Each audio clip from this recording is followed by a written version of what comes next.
Hey everybody, it's Candy. Welcome to the shed. So the thoughts that are in my head today, just looking back on the storyline of the Bible, I was thinking and even talking it out, especially in the back of my mind. It's been playing a role here lately in my thoughts. I have come to this little, I don't know what you call it, this little place, this little fork in the road. That's not really the word I'm looking for, but like this place where things are kind of like shifting a little. I can feel the change. We're in that season where we're coming out of summer and into fall, and things just look different. And so my thoughts have been a little different lately, thinking about the Bible, looking back at how God started all the ball rolling and what we call the beginning of time. But if you know anything about God's eternality, He is eternal. That means He is forever and always. And that not only means that He has no end, but He had no beginning. And so you put that in between in this little space right here, and it can kind of blow your mind. But we know the beginning in our minds, in our understanding. The Lord has given us a timeline through the Word, through the Bible. In the beginning, God. Right there. He is the author of all things that were created. Nothing was created that was created that wasn't created by God. So He is the author of it, the creator of it, the purpose giver of it, the knower intimately inside and out of it. There is nothing about His creation that He is unaware of, nor has He ever been unaware of, nor will He ever be uncompletely aware of. Inside and out, thoroughly and thoroughly, front to back, top to bottom, side to side, corner to corner, the whole circumference.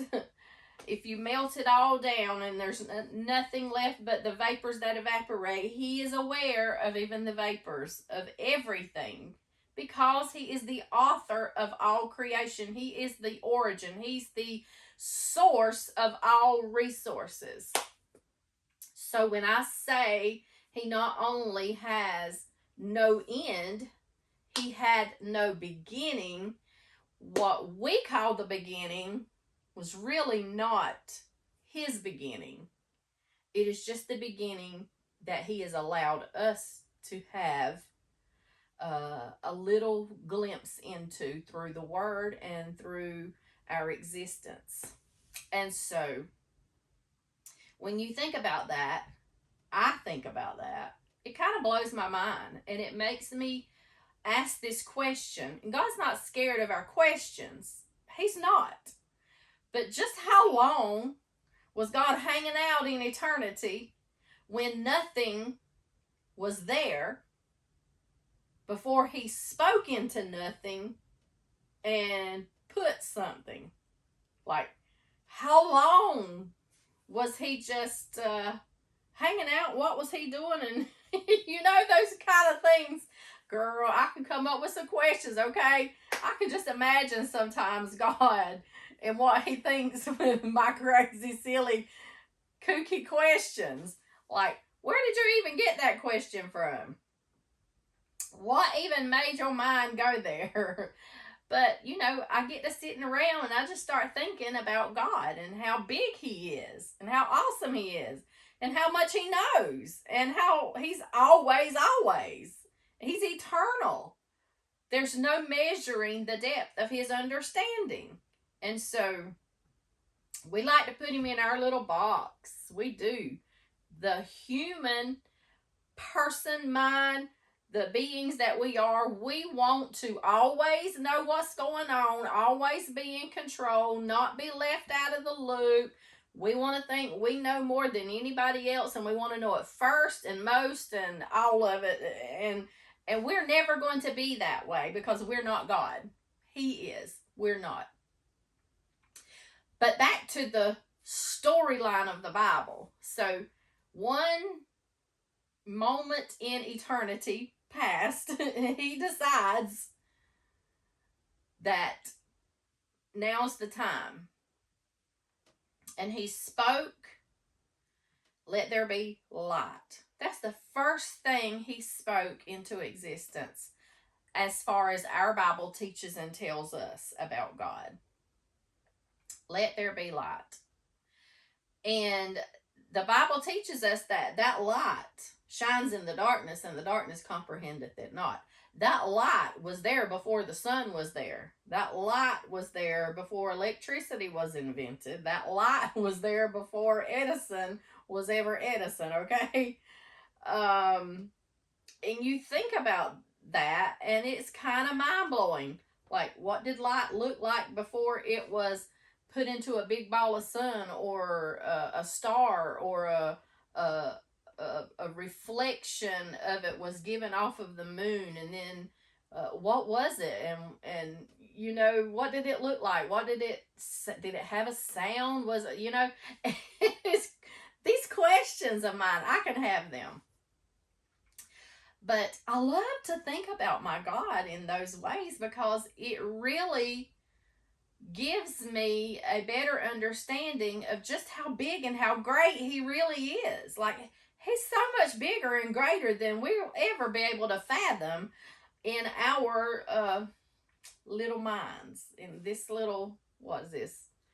3, 4, 5, 6, 7 inches or whatever, however big your head is. We'll never figure God out.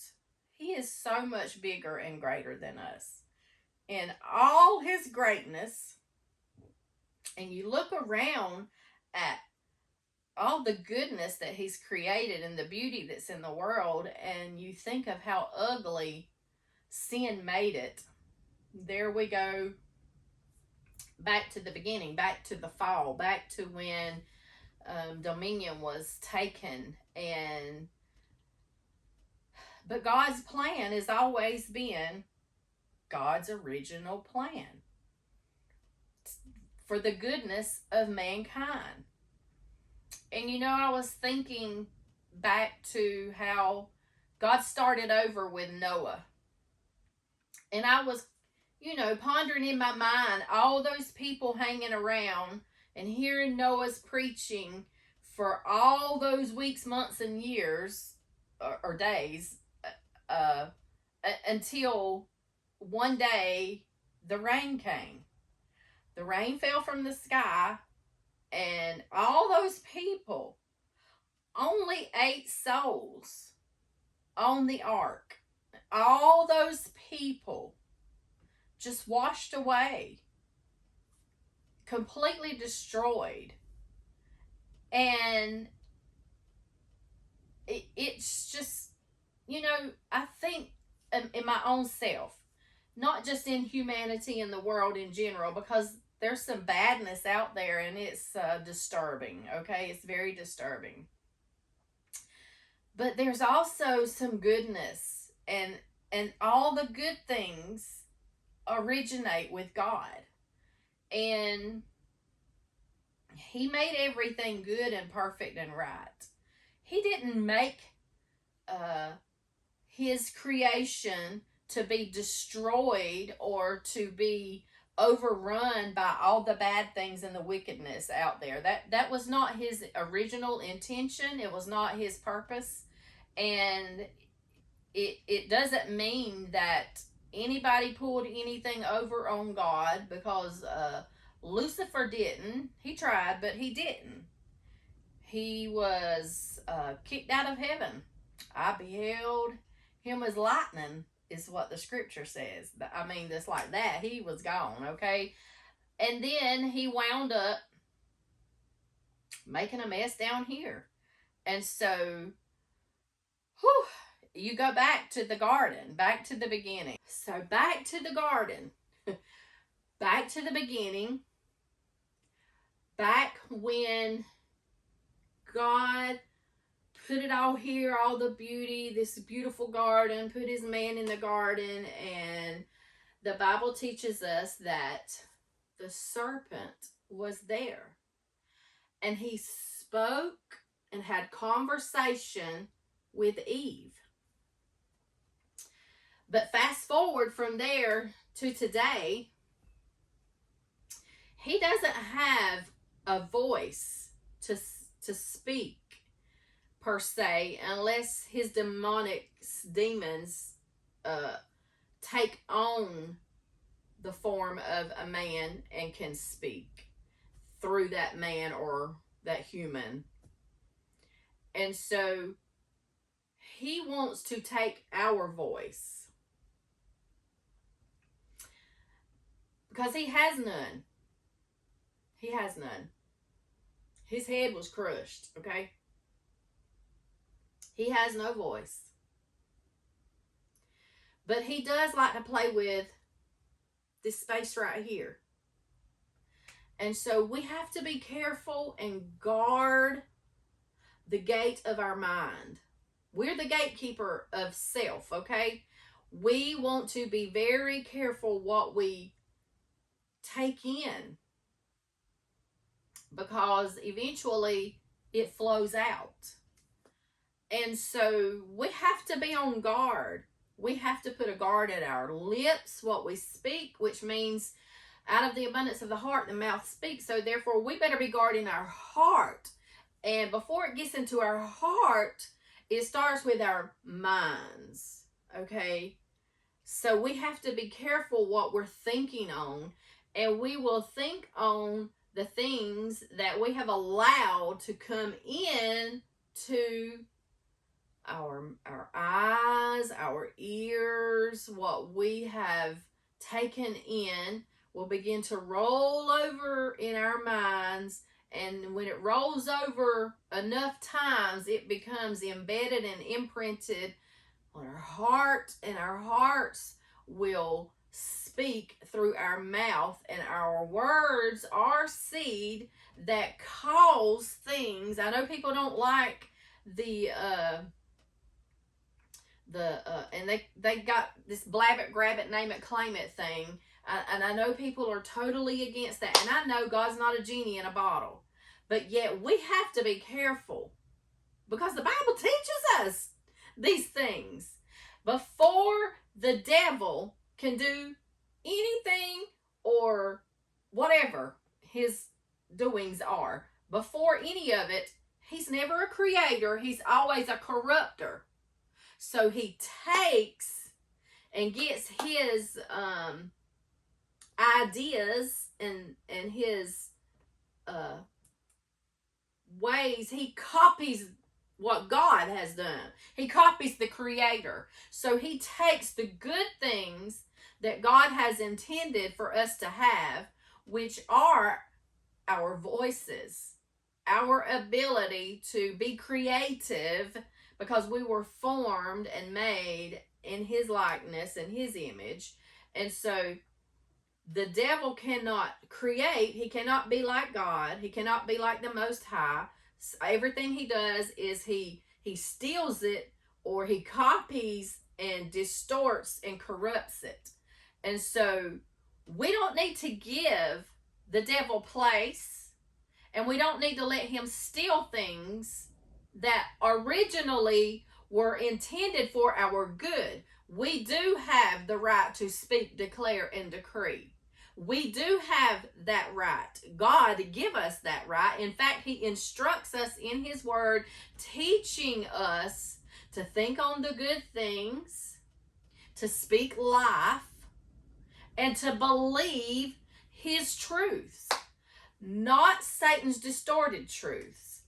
But there's a bunch of teachings that are going around out there. They're trying, I know what they're trying. They got good intentions, but even they are twisted. because they're taking God's original goodness of that thing and that plan, and they're only looking at what Satan's corrupted it to be, and they're calling it all bad. But it's not. What Satan has done with it is what's bad, not the original. The original is still good, okay? We still need to be praying and speaking life into our world, into our garden, into our district, because we all have a geographical location that we are called to take the land, okay? We are called to walk in authority in that place, in that position, in God's purpose that He had given us life and breath to operate and fulfill on the earth. We are called to steward that well and not take God's original and make it all bad because Satan distorted the original truth and twisted it and has stolen something that does not belong to him. My voice belongs to me, and God gave it to me.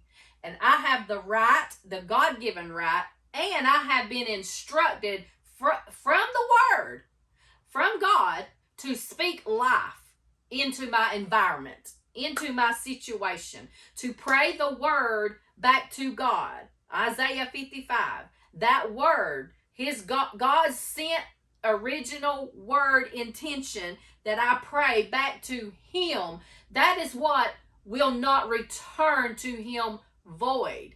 I do have the right to declare God's truths in my life, over my life, for my life, and into existence, okay? Because words are that powerful, Satan wants to take them. He wants your voice. Your voice is that powerful. God is our ultimate example. Jesus is our ultimate example. And if we are called and made in His likeness and called to be like Him, and we just sit back and mealy mouth and shut up because this group over here has told us that's the devil's work. No. The devil has tried to distort and twist God's original work. But you ain't going to shut me up because you're saying I'm doing some hoodoo something or other, okay? And Jesus' name is not an incantation. Not when you know what His name represents, and not when you know what you are praying is His will. It is not an incantation. Okay, it's not.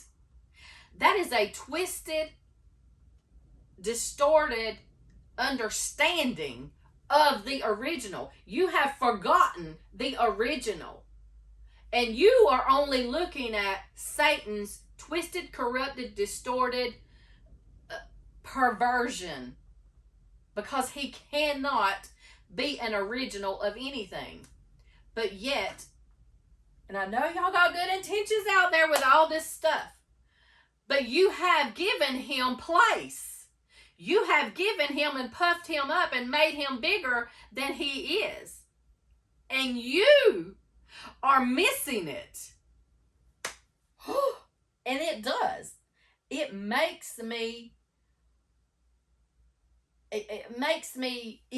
mad at Satan, at all that hell represents, because he operates in darkness, a lack of understanding, no knowledge. That's why the people perish.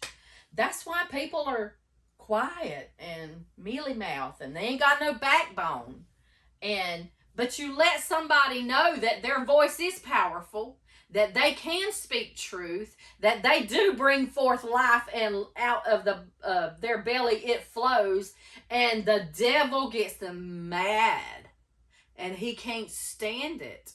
And all his distorted versions that are running around, and even good intentional people that don't really get the whole thing straightened out. They try,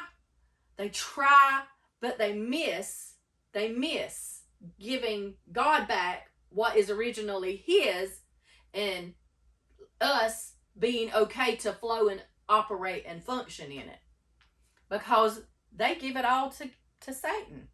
Like he could take something from God, like he's that powerful or something. He can't create anything. He can distort a person's mind and cause them to think his thoughts and take that lie and deception as their truth and believe it, and then they are the loser. They're running around and operating in that twisted, distorted, deceptive version of, and he ain't gonna come at you head on and in some dark, demonic looking, I mean, he may, but that's not how he gets you caught up in his twisted distortedness. To come at you like that would be to show all his cards. No, he's cunning and crafty and subtle.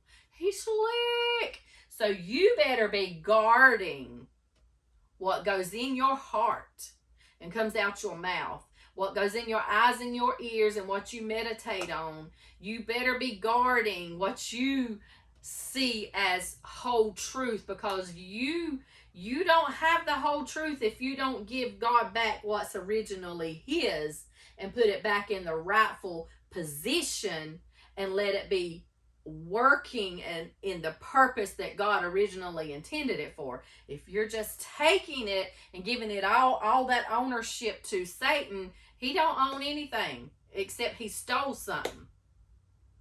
But when the thief be found out, he got to pay back. Okay?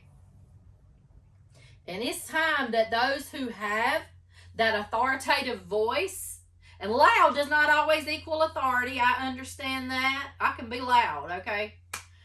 Rude does not always, ego does not always equal authority. No, authority comes from God and God alone.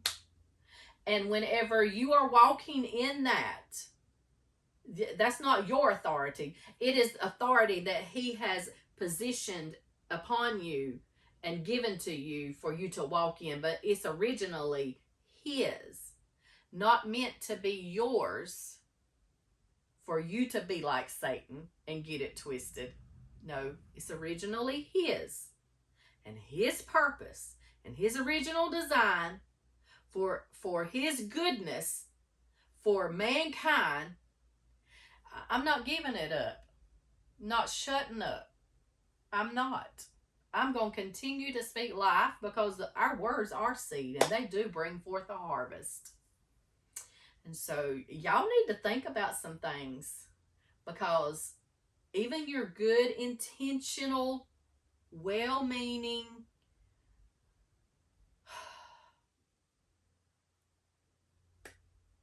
even you can have it a little distorted.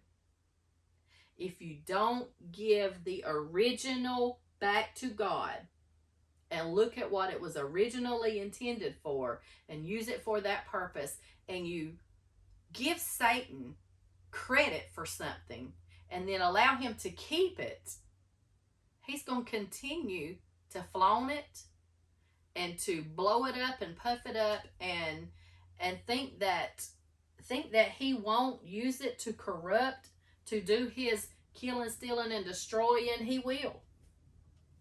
He will. But you have to give him the open door. You have to give him the access. You have to turn over your authority to him to allow him to do it. And that's what happened in the garden with Adam and Eve in the beginning. Jesus didn't go to the cross to give back, to get back what was stolen, to place it back in the rightful position, in the position of God's created man, humans, for us to just throw it back in Satan's lap again. I mean, hello. Y'all need to think some things through.